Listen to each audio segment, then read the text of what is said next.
13 ఏళ్ల తర్వాత తల్లిదండ్రుల చెంతకు చేరిన బాలుడు. మంత్రాలయం మండల కేంద్రానికి చెందిన రామాంజనమ్మ, పెంచలయ్య దంపతుల కుమారుడు వినయ్ 2012లో మంత్రాలయంలో తప్పిపోయి దాదాపు 13 సంవత్సరాల తర్వాత తల్లిదండ్రుల చెంతకు చేరాడు.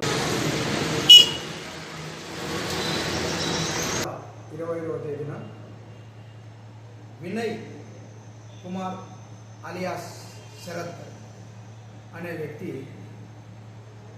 మంత్రాలయం పోలీస్ స్టేషన్ దగ్గరికి వచ్చి తన తల్లిదండ్రులు మంత్రాలయంలోనే ఉన్నారు అని చెప్పి వాళ్ళ అమ్మను కూడా తోలుకురావడం జరిగింది. మేము విచారించగా అతన్ని 2012 సంవత్సరం 28వ తేదీన 1వ నెలలో ఈ రాఘవేంద్రపురం పురానికి చెందిన వినయ్ కుమార్ అనే వ్యక్తి 6 సంవత్సరాల పిల్లవాడు తప్పిపోవడం జరిగింది. As per police station records ప్రకారం కూడా క్రైమ్ నెంబర్ 5/2012లో ఒక బాయ్ మిస్సింగ్ కేసు రిపోర్ట్ చేయడం జరిగింది. పిల్లవాడు చాలా కాలం వరకు దొరకనందున ఆ కేసు అలాగే యూఎన్ చేయడం జరిగింది. ఈ దినం ఆ పిల్లవాడు వచ్చి వాళ్ళ తల్లిదండ్రులను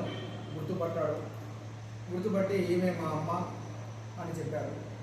వివరాల్లోకి వెళితే ఇతను చిన్నపిల్లలుగా ఉన్నప్పుడే మంత్రాలయంలో ఏడుస్తూ ఉంటే కొంతమంది ఎవరో చేరదీసి హైదరాబాద్లోని అగపే ఆర్ఫన్ స్కూల్లో హాస్టల్లో జాయిన్ చేసినారు.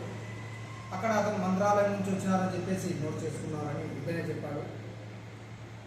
తర్వాత ఆ అగపే ఆర్ఫన్ స్కూల్ నుంచి ఇతను ఒక 5 సంవత్సరాల కిందట బయటికి వచ్చేసాడు.